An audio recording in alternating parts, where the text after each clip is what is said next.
terrorism that both of our people have experienced for way too long. Tonight, we're joined by many people who are here to learn and develop a deeper analysis of Israel's terrorism on Lebanon, but also a lot of people who are ready to take action and who have been taking action for over a year now. We have diligent organizers on this call who will benefit a lot from what you share with us today. So let me not take any more time. Rania, can you share with us about Israel's terrorism in Lebanon, how it relates to Palestine, the decades of resistance against Israel, and pretty much anything that you feel would be helpful to contextualize this moment we're in, what it took to get here, and how we can move forward and what you see for the future.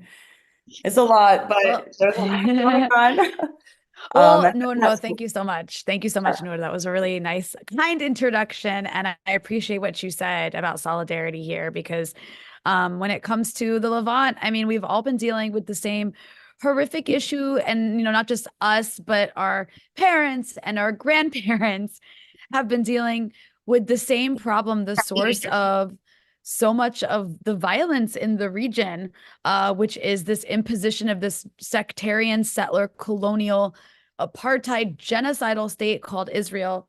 And I'll just make some comments about Lebanon and kind of putting this in the context of the broader struggle in the region. And I'm happy afterwards to maybe answer some very Lebanon specific questions, because I know that people have spent the last year learning a lot about Palestine if they didn't already know, or learning more than they already knew because of the genocide in Gaza, and the expanding violence, ethnic cleansing genocide that we're seeing in the West Bank. But Lebanon is a part of this story too. Uh, I do live in Lebanon. I'm not in Lebanon at the moment. I've been in the U.S. I came to cover the UN General Assembly and then the upcoming elections, and I hope I can return.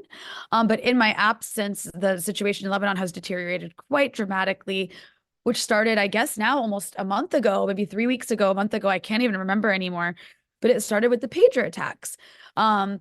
That then became walkie-talkie attacks, this terrorism that Israel inflicted across Lebanon, that the media just was mesmerized by as some sort of act of ingenious sabotage and booby trapping by the Israelis that killed a couple dozen people and injured thousands. And then after that came the carpet bombing in the South Beirut suburb, and then came the carpet bombing across South Lebanon, and then came the assassination of Hezbollah's Secretary General Hassan Nasrallah, with the U.S. dropping 85 bunker buster bombs. I'm sorry, the U.S., I should say Israel. It's a Freudian slip, with Israel dropping 85 U.S. supplied 2,000-pound bunker buster bombs on residential buildings full of people, destroying 6 of them to kill the leader of Hezbollah. Something that, we still don't know how many people were actually killed in those horrific attacks, acts of terrorism. And since then, Israel has attempted a ground invasion of Lebanon. We're coming in about 2 weeks of that. But like I said, I live in Lebanon. And, I've been watching this happening from outside, which has been really horrifying because I've just been completely glued to the news, watching my home be destroyed, but also watching people fight back. And before this recent escalation, we heard every single day in Lebanon for the last year, since last October, that Israel wants to take us back to the Stone Age, copy and paste Gaza onto Beirut, that they want to invade, ethnically cleanse, and colonize southern Lebanon and make it part of greater Israel, which is something they've tried to do repeatedly in the past.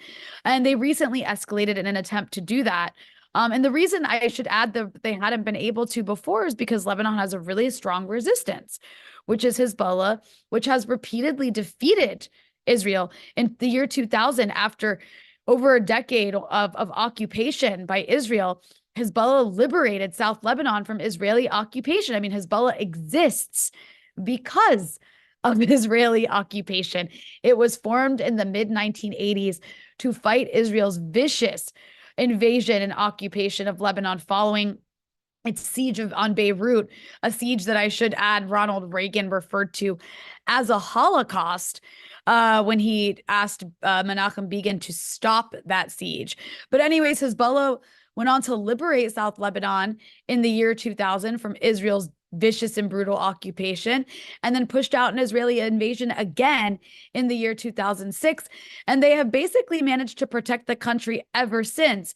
And they're still doing it, even as Israel has unleashed hell on Lebanon since late September. And I mean, yesterday, we saw after, Israel was convinced and the U.S. was convinced that because they killed Hassan Nasrallah and they wiped out Hezbollah's military leadership, that this meant that Hezbollah was degraded and they wanted to try to basically destroy it once and for all. But we've seen that Hezbollah has regrouped. Its command and control is still intact. And yesterday, they hit with a drone an Israeli military base, and they killed 4 Israeli soldiers and injured several others, which, of course, the Israelis are calling an act of terrorism. But I just want to make a note that Hezbollah, which is classified as a terrorist organization by the U.S., has repeatedly targeted Israeli military installations since last October 8th to intervene against Israel's genocide in Gaza. They actually started that by firing at an Israeli military installation in the Shebaa Farms, which isn't even Israeli land. It's Israeli-occupied Lebanese land. But I'm just saying that Hezbollah has repeatedly hit Israeli military installations, whereas Israel has repeatedly taken out residential buildings full of people. That is how Israel fights. That is their military doctrine. They intentionally target civilians to try to turn them against whatever resistance organization is fighting them, and to try to punish the population collectively. It's a blatant war crime. I mean, just this morning, the Israelis hit a building in an area of Lebanon called Zgharta, which is actually a Christian majority area of Lebanon, which, in solidarity with the people of South Lebanon, has taken in displaced people from the South. And Israel has been hunting the displaced since all this started several weeks ago. It has repeatedly attacked buildings full of displaced people. And this morning it attacked a building in Zgharta, killing, I believe, 21 people, who, again, had already had to leave their homes because of Israeli bombing. So that is how Israel fights, the most civilized and most moral army, supposedly, in the region and the world. I say that with great sarcasm in case anybody takes that out of context. But anyways, that's all just to say that, what Israel's been doing for the last several weeks has been trying to destroy Hezbollah in the sense that they've been trying to destroy the way that they've been trying to destroy Hamas in Gaza. We've seen they have not been able to do that to Hamas in over a year now. Hamas is still fighting in Gaza, despite Israel having killed at this point probably hundreds of thousands of people, destroyed every single hospital in Gaza intentionally. Last night, we saw the horrific images of Israel literally burning people alive. And this is still going on. But as horrible and devastating as it is, we have to remember they have not met their military objectives in Gaza. So when they start talking about destroying Hezbollah in Lebanon, it's another military objective they will never, ever meet. Hezbollah is a significantly more powerful military group than Hamas is. And it's operating not in a small, densely populated, flat area the size of Gaza, but it's operating in a very diverse terrain of an entire country called Lebanon, where it has a lot more geographic depth. And for the last 2 weeks, Israel has attempted to make its way into southern Lebanon and has repeatedly failed, being ambushed over and over again by Hezbollah, which is still capable of firing rockets. And, this might make some people uncomfortable, but the reality is that Lebanon's future security at this point hinges on Hezbollah's performance in the south. That's the reality. Lebanon has an army, but that army is intentionally made weak by the U.S. It's funded by the Qataris and the U.S., completely dependent on those funds. The U.S. repeatedly has blocked the Lebanese government from purchasing useful weapons for the Lebanese army, while it basically just gives the Lebanese army hand-me-down helicopters and hand-me-down night vision goggles that are all half broken, and maybe some guns. That's it. The Lebanese army, unfortunately, is incapable of defending the country, which is why Hezbollah exists. So Lebanon's ability to maintain its territorial integrity and protect its sovereignty from Israel is completely reliant at this point on Hezbollah and whether it can stop an Israeli invasion of the South which so far it has been able to. And Lebanon does have the right to defend itself from an aggressive invasion by a settler colonial state. But I also want to put Lebanon in the context of Palestine here, because Israel has this project they've always wanted of Greater Israel, where they want to occupy not just all of historic Palestine, but parts of Syria, parts of Lebanon, parts of Jordan, even parts of Iraq. And like I mentioned, they did occupy southern Lebanon for a significant period of time.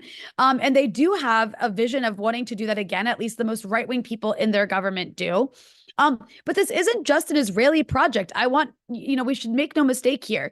The Americans are in the driver's seat. They tricked everyone with fake promises of a ceasefire in Lebanon, much like they did in Gaza, while greenlighting Israel's escalation to all-out war. And now, while the Israeli military tries to ruin the country to weaken Hezbollah militarily, the U.S. is squeezing the country politically. The U.S. is now demanding that a president of their liking be installed in Lebanon to force Hezbollah out of the Lebanese government, despite the fact that Hezbollah was elected to serve in the largest political bloc in Lebanon. Hezbollah is not just a military organization. It also has a political wing that has members of parliament. It also has organizations that serve the communities they're elected to serve. And Israel is also using the fact that the U.S. classifies Hezbollah and its political wing as a terrorist organization to hit anything connected to Hezbollah politically, including the Islamic Health Authority, which, just like every other political party in Lebanon, Hezbollah has an authority that provides medical care to people it serves. So Israel has been repeatedly hitting members of the Islamic Health Authority, which is basically just like paramedics and medical personnel, in addition to also, by the way, hitting other medical personnel in hospitals across the country. Israel has so far in Lebanon alone killed over 100 medical personnel. But just back to what the U.S. is doing, this is the 1982 script all over again, where the U.S. basically worked with the Israelis and the French to install a far-right fascist president in Lebanon. He then quickly was assassinated, and that led to all kinds of massacres and basically helped fuel the civil war that was already taking place in Lebanon. And I mentioned civil war here because a few days ago, Netanyahu released a video statement to the Lebanese, giving them an ultimatum. He basically told them either kill each other in a civil war that attacks Hezbollah, or Israel will turn Lebanon into Gaza. And what Netanyahu is saying with a statement like that is that the U.S. and Israel want to literally ignite sectarian civil war in Lebanon. And how they do that is with their fascist allies in Lebanon, groups like the Lebanese forces in CODEPINK. And they do it. They're trying to do it using their media stations, one in particular called MTV. But these groups, these parties are fascist, like Christian parties in Lebanon, very sectarian. They played a role during the civil war in Lebanon. These are the parties that, for any of you who know Palestine well, you've probably heard of the Sabra and Shatila massacres. These are the two parties that together carried out the massacres in Sabra and Shatila, basically just massacring in the most brutal ways imaginable, raping unarmed women and children, while the Israelis oversaw it and protected the perimeter of these Palestinian refugee camps in Lebanon. These are the groups that carried that out. And right now, these groups, the Lebanese forces and CODEPINK, are jumping to serve their imperial masters in DC by inciting sectarian hate against displaced Lebanese Shias from the south. These are the people who want Lebanon to be a sectarian Christian state that normalizes with the sectarian Jewish settler state. They basically want to literally hand over southern Lebanon to the Israelis to occupy, which is exactly what the Israelis want. And so I just wanted to explain real quick where the U.S. fits into all this, because we need to understand Israel. And I think a lot of people here do, but I think it's worth reiterating, since this is also about action. We need to understand Israel as a reflection of, not a deviation from, the U.S. A lot of people think the U.S. has gone crazy, right? They're willing to destroy this world order they've created and worked so hard for, all to protect Israeli apartheid. But it's not just crazy. It's the U.S. gained something from this. We know that Israel is their weapon in the Middle East and even beyond. And Israel has participated in so many of the U.S. dirty wars around the world, particularly in the global south, doing much of the U.S.'s dirty work when the U.S. can't. I mean, a lot across Latin America, across Africa. This is what Israel does for America. That's why the Americans arm Israel to destroy Gaza, to bomb Lebanon, to kill Iranian nuclear scientists, to arm fascists in Latin America, to mow down international law. It's all to secure American interests in the region and around the world. And we also know that these leaders in the US and DC are quite racist. They don't see Palestinians and Arabs and Muslims as human. And this is also a part of why they're supporting these crazy escalations. It's because of what October 7th meant to people like Joe Biden and Kamala Harris and Donald Trump and the people sitting in Brussels. It's because Palestinians in Gaza broke out of their cage, right? It was a prison break. It was akin to a slave revolt. And as history has shown, no slave revolt goes unpunished. So these people sitting in Washington, they are punishing. They're using Israel to punish Gaza. They're backing the Gaza onslaught as part of a genocidal drive, not just against Gaza, but against all the oppressed people of the global South. They're sending a message that this is what happens if you strike back militarily against their rotten colonial imperialist system. So I really want us to see Israel versus Gaza and increasingly Israel versus Lebanon as the imperialist West versus the global South. They need to protect their system from collapsing by any means necessary. And they are high on a false victory right now. We hear rhetoric from the leaders in DC about reshaping the Middle East in an image they prefer. That's why they want to go all in Lebanon and are now fueling Israel in a potential war with Iran. They see an opportunity right now when every force in the Middle East, whether it's a country like Iran or the Yemenis or the Lebanese or the Palestinians or the Iraqis, all of these forces that are resisting and pushing back against American hegemony in the Middle East, they see an opportunity to take them all out because they seem weak at the moment. This kind of reshaping of the Middle East rhetoric that we hear from Biden and Jake Sullivan and Brett McGurk and Amos Hochstein is reminiscent of the way Condoleezza Rice was talking back in 2006 about the birth pangs of a new Middle East, or the way the Bush administration was talking back in 2003 ahead of the Iraq War. This is the same project. It's that neoconservative project. It's still in charge right now. And I think this is our biggest fight at the moment. If we continue to allow this escalation to go on with Lebanon, it's going to escalate into a war with Iran. So I guess our role here in the Imperial Core is to push back on that in all the ways that we can, all the ways that we have been. And, on top of helping, our friends and our comrades in Palestine and Lebanon in the region in whatever way we can, in terms of like humanitarian aid and all that stuff, it's also important to keep ourselves in the street and to keep learning about these issues and to understand that they are all connected. What is happening in Palestine is connected to what is happening in Lebanon.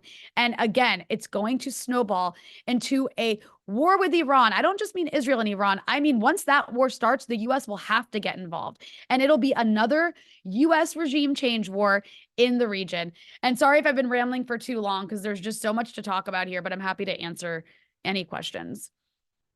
No, it's great. Honestly, everything you share has honestly been so helpful. So however long you want to go is good with us. But we do have some questions if we want to get into them. The first is, and I know we talked about this a little bit, but what do you think is important for the people on this call, for the people taking action to understand about Lebanon specifically as we go forward in our protests and to end Israel's reign of terror throughout the world? I mean, a few things. Lebanon's a bit more complex than Palestine because it's obviously, it seems less straightforward because Lebanon is a country, right? It's not an occupied territory, a country in the sense that it's recognized by the UN as a sovereign country. It has a government, and it's also a very polarized country. So Lebanon it has a lot of political parties in it. It has two main blocks that matter. There's the pro-resistance bloc and the pro-US anti-resistance bloc. And the pro-US anti-resistance bloc is full of the fascists I mentioned who work with the US to try to undermine Lebanon's ability to fight Israel. And these people want to normalize with Israel. They want to disarm Hezbollah so that Lebanon has no means of protection against this aggressive settler state next door. And they want to normalize with Israel the way the Egyptians and the Jordanians have, so they can just become another pro-US client state in the region. But the thing is, in Lebanon, there are people who will suffer from that. Mostly the people of South Lebanon will suffer from that. And this is where a lot of, Hezbollah fighters come from. It's literally just Lebanese people defending their land from repeated invasion and occupation. And they're never going to stop doing that. And these are the two basic poles in Lebanon. And the US is trying to essentially, I guess what's most important to understand about what the US is doing in Lebanon right now is they are working with a Lebanese group in the US called the American Task Force for Lebanon, which is full of those sort of like right-wing fascistic minded allies of the US in the country, but from here. And they are working with them to try to give cover for what they're doing, to try to act like they have Lebanese support for what they're doing. But the reality is that the vast majority of Lebanon is against this invasion. I'm not going to tell you that the vast majority of Lebanon supports Hezbollah. That's not true. But even those who don't are against this invasion, and they are against Israel carpet bombing the country. And they want that to stop first and foremost. And they don't want the US interfering in their politics and trying to use this opportunity to reshape the Lebanese political scene, which is what the US is trying to do when it talks about Lebanon needs to hurry up and get a president. Lebanon does need a president, but the US right now is trying to use this moment to get one that the US likes so they can form a government that basically leaves out Hezbollah. But I want to again say Hezbollah was elected to government. There are members of parliament who are in this political party. They represent hundreds of thousands of people in Lebanon. And so if you take them out of government, you are literally taking away the voices of hundreds of thousands of Lebanese people who support this party to represent them, which is quite anti-democratic. So basically the US is trying to pull this like regime change scheme while Israel militarily tries to ruin the group. And so I think that's really important to understand about Lebanon. It's also important to understand that Israel's ambitions in Lebanon, they might not have as much of an attachment to it as they do to all of historic Palestine, but they do see South Lebanon as theirs. And if they are allowed to get what they want, to disarm any ability of anyone in that region to defend their land, they will take it because they already have tried to do that in the past. So we cannot allow any attempted resolution to this conflict that includes Israel having a buffer zone. That is language for occupation, or that includes Israel, like when they talk about pushing Hezbollah back above the Litani River, they're essentially talking about pushing Lebanese people above the Litani River. Like, it is not up to Israel where Lebanese people they don't like get to live. That's not their land. So those are things to keep in mind as we talk about Lebanon. I guess from an American perspective, we should not be okay with the US imposing its political will on the government of Lebanon. Be wary of which Lebanese people you listen to on this issue if they're agreeing with the US and giving cover to the US, because we have a lot of those when it comes to Lebanon. And we should not be okay with anything that resembles what Israel calls a buffer zone. It's just a code word for occupation. Thank you. And yeah, one of the questions were basically, how do the people of Lebanon feel about Hezbollah, which you answered a bit, but maybe what I'm thinking from this question, thinking about people's line of thinking, maybe you can talk a little bit about the way fragmentation of political parties is used as a tool against colonized people, like which I've seen a lot in Palestine, fragmenting them there, and then sort of the place for that type of political discourse for people in the US and kind of how to not let that cloud, our fight for liberation. Yeah, it's in the context of Lebanon, it's actually been a country that's been easier to divide and conquer in many ways because it's not that Palestine was ever homogenous, but Lebanon has so many different sects that have been turned on each other. Initially, the French, after the British and the French decided to carve up the Middle East because that's what colonizers do, the French got Lebanon, the British got Palestine, right? And in the sense of like you have a sectarian Christian Maronite run state in Lebanon, right next to the Jewish sectarian apartheid state of Israel. That was like the British-French vision for the region. And there were people in Lebanon who were down with that. There was some very sectarian, mostly feudal leaders who had a lot of land, who were down with that, but most Lebanese were not. And Lebanon is a very diverse place. And the French kind of fueled sectarian conflict with that. And then with the Lebanese Civil War, it got even worse. The Lebanese Civil War, it's often presented as just like, the Arabs of Lebanon started like killing each other because one was Muslim, one was Christian. That's not actually what happened. The Lebanese Civil War was an imperialist war on Lebanon that was an attempt to use fascist sectarian forces in Lebanon to put down resistance to Israel's occupation of Palestine, because Israel's founding obviously created a lot of Palestinian refugees that were dispersed throughout neighboring countries, including Lebanon. And they tried to go back to their land. Israel wouldn't let them. Eventually, like anybody would, they took up arms and formed resistance organizations to fight for their land back. And so you had the PLO based out of Lebanon in the 70s, and you had leftist Arab militias in Lebanon that formed in solidarity and fighting with the PLO. Also, throughout the beginning of Israel's existence, the first few decades, they would just go into southern Lebanon whenever they felt like it and like kill people and kidnap people and do whatever they wanted. That happened, always. And so resistance formed to that as well. And so the civil war in Lebanon was mostly, again, the US, the French, and the Israelis arming, funding, and training these fascist sectarian forces to fight, to start a war with the PLO and the various Arab leftist militias. And that's how it began. And then it culminated in two Israeli invasions, one in 1978, one in 1982. And this is where people get the idea of like Christians and Muslims fighting each other, because the US and Israel and France backed these fascist Christian sectarian organizations to put down the left, to put down resistance. And that went on for a while. And eventually they kind of did put down the left. They did force the PLO out. They had to like leave to Tunisia. And that's when Sabra and Shatila were left defenseless. And that's when those fascist forces came in and massacred all those people. And then eventually Hezbollah was formed. But anyways, all that's to say, Lebanon, after the Civil War, had this agreement that would basically disperse power to all the different sects so they could have representation in government. And this has led to a state of sectarian parties and clientelism that keeps them going.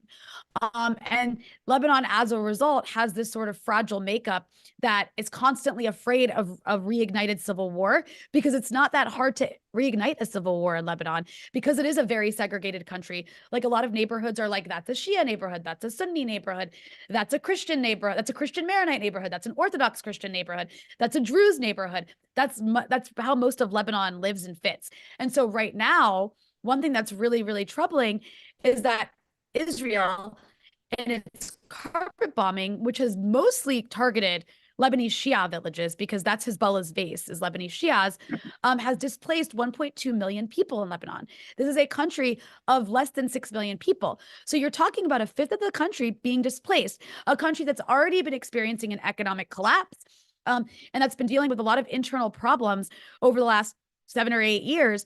So it's already in a fragile state with a government that's weak, a state that's weak, that's unable to care for people to begin with, let alone in a catastrophe like this. There are displaced people kind of all over the country right now. And part of the Israeli mentality on this is that this will basically fuel sectarian hatred of Shias. And that's one of the reasons that Israel has been bombing the displaced, even in my village, by the way. There's someone in my village who received a phone call from the Israelis saying, if the people who are displaced don't leave your house right now, we will bomb your home. So there's this attempt to try to make non-Shia areas scared to house the displaced, because then they'll be targets. And, it's worked in a couple places, but for the most part, it hasn't worked. That said, how long is this sustainable? How long is this sustainable? It's one thing if it's a month, but once you've got, if this goes on for 3 months, if it goes on for 5 months, and you have over 1 million people displaced across the country, you do risk the potential for sectarian violence. It's like, it might happen. And you also, again, you have fascist media outlets funded by billionaires aligned with the Lebanese forces, like the outlet MTV, that's also fueling this hatred of Shias, fueling this belief that these displaced Shias are all actually Hezbollah and they're going to get your neighborhood bombed. They are saying these things. And I know for a fact people in the Lebanese government are scared to shut that station down, because then the Americans will come to them and say, oh, you're listening to what Iran's telling you to do. So that accusation is stopping them. But anyways, all that's to say, these are the kinds of concerns I have when we here should be cognizant of that, because of the fact that that's what people are, I think, most worried about as Israel continues this campaign. In addition to the fact that Israel's trying to invade the country and is bombing residential areas, people are very scared about the potential for civil war. And so I think our role here is to make sure that we don't fall into the trap of like playing into any of that sectarian hatred, because it could easily happen accidentally. It kind of happened a little bit with the Syrian civil war. I hope it doesn't happen here again in the context of Lebanon. Yeah, totally agree. I mean, here in the US, we have a goal, to support the people of Lebanon and Palestine. And definitely not the way to do that is not to create fragmentation among ourselves here in the US. But we have a lot of questions. So moving on, somebody asks, can you explain or expand on the United Nations interim force in Lebanon, placement on the border? So grateful to know they're there, but these grave violations and unleashing violence on them, will that have repercussions? Yes, I do. I do. So No, no, I do believe that will have repercussions. I think we're seeing some of it now. So UNIFIL is a force that is supposed to, there are these UN peacekeepers from like 50 different countries. Someone can correct me if I'm wrong on that, but from many, many countries around the world. I think they number in like 700 or 800 of them or something. And they're stationed at the border between Israel and Lebanon. But they're actually only stationed on the Lebanese side of the border, because everything is unfair when it comes to agreements with Israel. And their role is to basically keep the peace, but only on the Lebanese side of the border, where they're supposed to like make sure that there aren't armed people who are firing, I guess, and man their positions and basically observe and just kind of be there as like middlemen. Um, and they are basically given the power they have, I believe, by the UN Security Council. So none of them are American, but there's a lot of European countries that contribute to UNIFIL, as well as other countries around the world, like Indonesia has people, for example. But they have their stations, they have their observation posts, on the Lebanese side of the blue line, as it's called. And Israel has been trying to invade the country and sees them as an obstacle to doing what they want. We know that Israel hates the UN. They've basically spent the last year, and even before actually, but really the past year, trying to discredit the UN as an institution, so that it can't ever stand in the way of anything Israel does. Not that it really does, but it has the potential to. And we've seen them kill UN workers in Gaza. I don't even know the number, but I'm sure it's over 100. We've seen the Israeli ambassador go to the UN and call the UN an agent of Hamas, and repeatedly attack this body. So they recently, since they started trying to invade Lebanon, have been firing at these UNIFIL soldiers, these peacekeepers, as they're called, and storming their bases, and they want them to leave. I imagine one reason they might want them to leave is they don't want them there to observe anything, is one. Two is Israel's very hostile to the UN in general and doesn't like them and likes to kill them, likes to kill their employees. And, they also stand in the way of Israel basically being able to fire at will as it pleases, at villages. I mean, Israel's literally just firing into civilian villages and destroying homes and demanding that they all evacuate. And so what's different about UNIFIL than UNRWA is UNIFIL has the mandate of the UN Security Council, and it has these soldiers from all over the global north. So that's why you see condemnations coming from European countries. That's why you see even Germany saying this is not okay for Israel to be firing at these people, and they will absolutely stay. Another reason for Israel to want them to leave is because Israel wants to basically create a buffer zone that they can ultimately occupy southern Lebanon. And the UN peacekeepers kind of stay for killing over 2,000 people, so killing over 2,300 civilians in Lebanon in the past year, most of them in the last 3 weeks. Because these are their citizens. And so I think the more that Israel does attack this particular organization, the more it's going to isolate the Israelis. Thank you, Rania. And the next question, the majority of Congress seems clueless, not part of the question, but didn't want to leave that part out. Do you think the Senate's joint resolutions of disapproval that have been led by Bernie Sanders to stop weapon sales to Israel have a chance or have sort of a bearing on our activism moving forward? I think any bill in any part of Congress that is calling for giving Israel less weapons or taking Israel's weapons away is important. Will it pass? I mean, you know, the Congress we have better than I do is CODEPINK. You guys are there all the time, you know, getting in the faces of these members of Congress who are all getting money from faith that we can rely on our Congress to anytime soon do that. But I don't think it means you still come a time when that has to happen, just like with apartheid South Africa. In the meantime, you know, I think we need to start asking for bigger things. We should start demanding members of Congress don't give money for the Ironism for Israel.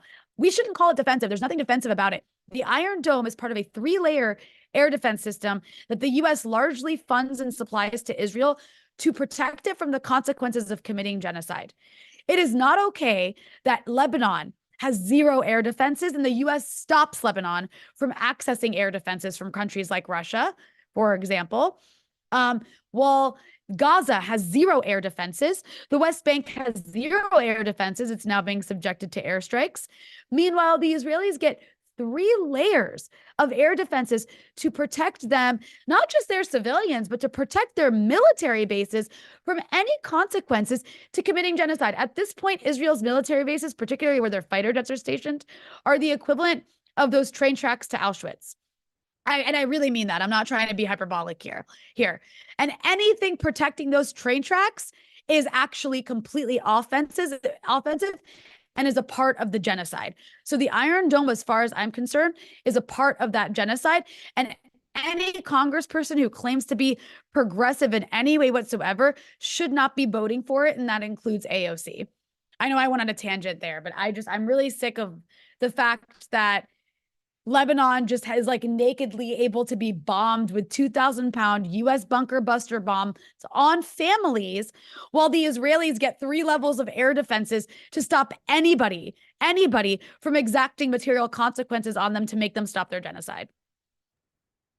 Actually, I appreciate that tangent because I think it embodies why JRDs are important in the first place, because it sparks discussion like this, you know, hopefully in Congress, but even among, you know, the American people to talk about, you know, these discrepancies in the way the US shelters Israel while, you know, then deeming acts of resistance as terrorism from countries like Lebanon. So actually that tangent I think was great. So the next question is, people are interested in hearing about the Hariris and if you can talk about them and Oh my gosh. Okay, so I mean, the Hariri family is a feudal family in Lebanon. There are many of them. They actually also have Saudi citizenship, but Afiq al-Hariri was like the prime minister of Lebanon for a very long time after the civil war. And he basically helped neoliberalize Lebanon. I wish I could send you to resources to read about that, but I can't think of any off the top of my head. But you know, these neoliberalization schemes throughout the 90s that were put on much of the global South, Hariri was like an important proponent of that across Lebanon after the civil war, made a lot of money as a result, more money than he already had, and also worked a lot on behalf of the Saudis in the country. Everybody loves to talk about Iran, and their malicious and malign interference everywhere, but they never say anything about the Saudis or the other Gulf states or the Americans themselves in Lebanon. So Hariri was, you know, assassinated. We actually still don't know who assassinated him, but everybody has a theory. The opponents of Hezbollah blame Hezbollah. Hezbollah vehemently denies that they had anything to do with his assassination in 2005. You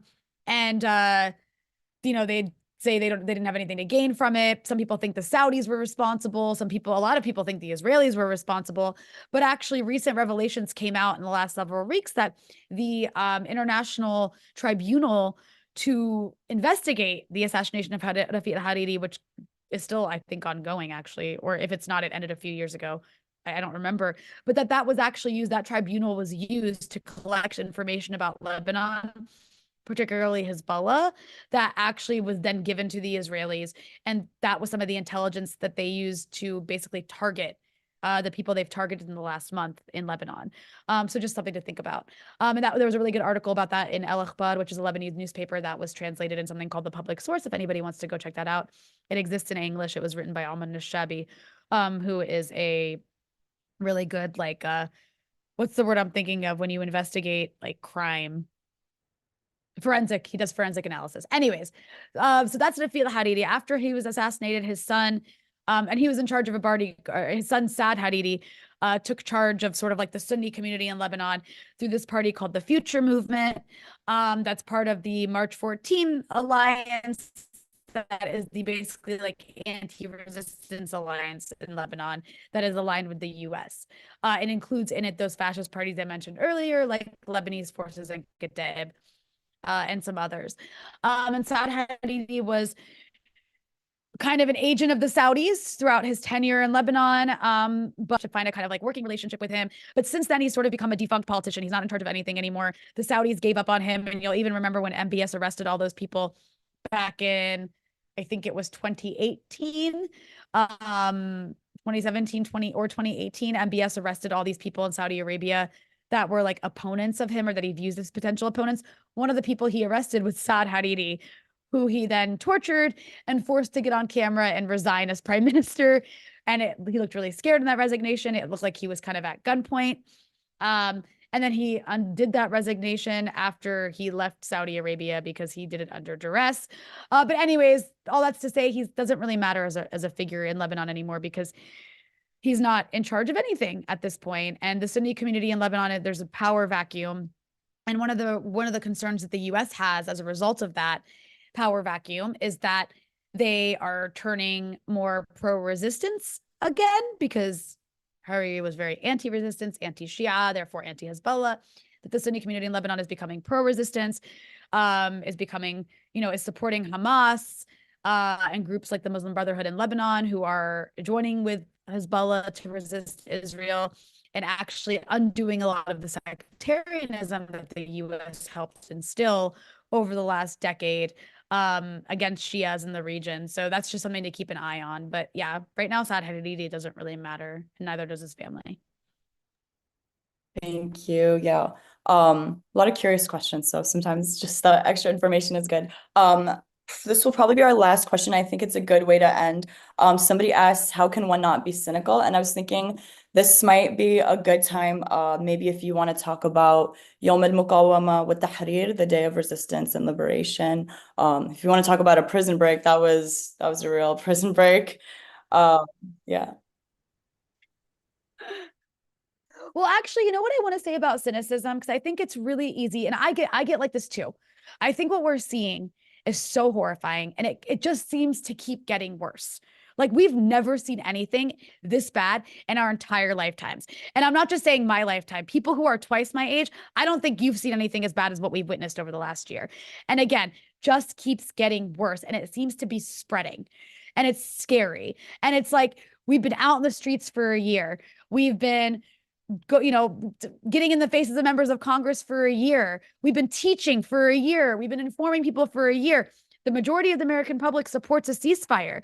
An increasing number of the American public supports an arms embargo, but it's not reflected in our leadership. And then we have these two different flavors of genocide to choose from in this upcoming election. And it does sometimes feel really hopeless. And it leads to a feeling of helplessness. But what I want to say is that, yes, there's been October 7th and many other prison breaks that are very, very important to remember. But I think what's most important to remember at this point in time is that there are people who are fighting in the most dire of circumstances in Gaza, first and foremost in Gaza, but every single day they're still fighting. They're still exacting casualties. They're doing it from under tunnels. They're doing it by treating patients. I'm not just talking about armed resistance here, though that's important to remember. I'm talking about people who are still trying to help their people in these circumstances. They are doing it amidst genocide. In Lebanon, they are doing it amidst sanctions and amidst carpet bombing and amidst displacement. They are still resisting. So when we feel helpless here, we have to remember that people there have almost nothing and they are still fighting. So we have no excuse not to be doing it here. And most importantly, we have power here.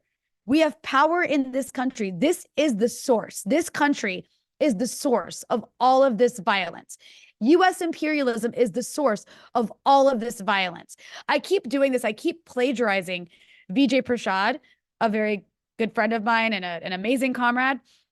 But I do it because it's important. Vijay always says, he always tells the story about Ho Chi Minh during the Vietnam War, and how these Italian comrades went to go visit Ho Chi Minh, and they asked him, tell us what we can do to help the cause, the struggle. How can we help? And he told them, you can help by going home and doing revolution there, because your country is the problem. And that applies to us. That applies to us in America. This country is the problem. We have to change the way this country functions, because the only way Palestine gets liberated isn't just resistance from there, but if the people sending the weapons from here stop. It's like, that is of the utmost importance. So I always want to emphasize that we have to keep doing everything we can here, even when it feels like it's not meaningful or isn't helping, because it is helping. Because ultimately, everything leads to the ultimate liberation of this. People, I mean, look how long South Africa took. Look how long Vietnam took. This is a long struggle. It's going to take longer, but I really do believe we are witnessing the beginning of the end of Zionism. Israel is not a sustainable country. It's not a sustainable military base for the US. It's a shrinking country. Hezbollah has shrunk that country. It is like no one can live in the north anymore. People are leaving. Nobody wants to live in a country that's constantly, especially if you're not indigenous to it, that is constantly being showered with missiles from Iraq and from Yemen and Lebanon and Gaza. Who wants to live like that? Only a crazy person wants to live like that. And that's why it's a country full of crazy people who at some point will need to talk about denazifying. But in the meantime, we cannot lose hope, because people over there have not lost hope. So I think everyone that is on this call, I know you guys are doing that work. You guys are doing the organizing and the lobbying and the pushing members of Congress and the getting in the streets. You have to keep doing that. Do not give up on that. Even if it looks like it's so bad and we're losing and Palestine is losing, it's not losing. It'll never lose. It hasn't lost in 76 years. It's just going through its most difficult point in time today. But again, we actually in this country collectively have the power to change that. And we change it by doing everything that you guys are doing here. But just like over there, the worse it gets, the harder the resistance gets. Over here, the worse it seems to get, the more you have to multiply the resistance. And everything you're doing here, you multiply it by 10, you multiply it by 100. And there are more people who want to join. You guys know better than I do. I'm sure Code Pink and the people involved in coming to Code Pink events has grown dramatically in the last year. So all that's to say, keep doing what you're doing and become more militant about it, become more aggressive about it. Do it more and with more passion. Thank you, Rania. Okay, so that was the last question, but one more quick one. Where can people, stay in tune with your perspective, stay updated, and feel free to shamelessly plug, because it's your opportunity. Yes. So I will absolutely plug you can follow me at Rania Khalek on all social media platforms, but most importantly, follow my outlet Breakthrough News. It's at BT Newsroom on all social media platforms, Twitter, Instagram, and TikTok, and also on YouTube. Make sure you follow us on YouTube. I host a show there called Dispatches, where I do long form interviews with really awesome people who know what they're talking about. And if you want to follow the news in the region, there are a lot of resources to do that on Telegram. So I just want to plug, because I know it can be hard to find news in English, from from my perspective, let's say, or people who think like me. There are things like El Akhbar English has a really, really good Telegram channel. That's El Akhbar, ALAKHBAR English on Telegram, where they even translate some of their really, really good articles. It's the largest leftist newspaper in Lebanon and has a really good perspective. You can follow El Mayadeen English, which is very pro-resistance, but it kind of gives you injects you with that viewpoint, which is necessary when you're just constantly being inundated by the New York Times and CNN. If you want to just get the Hezbollah perspective, you can follow El Manan English on Telegram. That gives regular updates, particularly about what they're saying. And I know people probably already follow things like Resistance News Network, but if you don't, I mean, they translate pretty much every statement by every resistance organization across the region, whether it's the Yemenis or the Iraqis or the Lebanese or the Palestinians, into English, which is important to follow because they update you on all of their operations and why they're doing what they're doing. I mean, things that you're just not going to see in the mainstream media. And anyways, Telegram is your friend in this case because a lot of those viewpoints are ignored. But also, if you're on Instagram, you can follow Lebanon News. There's a lot of really, really good pages like Eyes on South Lebanon. And also literally just go to my Instagram and look at just look up Lebanon, look up who I'm following and put in the word Lebanon, and you'll find a bunch of really cool and different like pages to follow. Cool. Thank you so much for answering all those questions, and thank you for being here today. You answered everything so eloquently and so clearly. So thank you so much for being here, and thank you everybody for submitting questions for Rania to answer. But before I pass it to Grace to close us out, I just want to talk to you all about this petition, ask you to sign it. So Code Pink has been working with Dawn, which is Democracy for the Arab World Now. And they've been doing some great work getting settler groups in Palestine sanctioned. So as you all may know, there are violent settler groups who perpetuate land theft in Palestine and pretty much are there to terrorize Palestinians on a near daily basis. And Dawn has actually been successful in getting some settler groups and individuals sanctioned. So all this week, starting tomorrow, Code Pink and Dawn are going to be meeting with members of Congress to get them to pressure Biden to sanction Israeli settler groups in Palestine. And this is really important because we'll have actual tangible results for people who sign this petition for the people of Palestine. Because what these sanctions do in a lot of cases, first of all, actually, explore the idea of accountability for those who perpetuate the occupation of Palestine. But in a lot of cases, it cuts the funding of these settler groups from, the American nonprofits that are often funding them. So they're cut from their funding, and they have significant barriers in place so that they can, stop terrorizing Palestinians. So that is going to be happening all this week and in the near future. So please sign it as soon as you can and send it to a friend, your family, anybody else who might sign it. Because, this public pressure could be the push that they need to actually move towards some real accountability. So I just wanted to put that all on your radar. Thank you all again for joining. Thank you, Rania, and I'll pass it to Grace.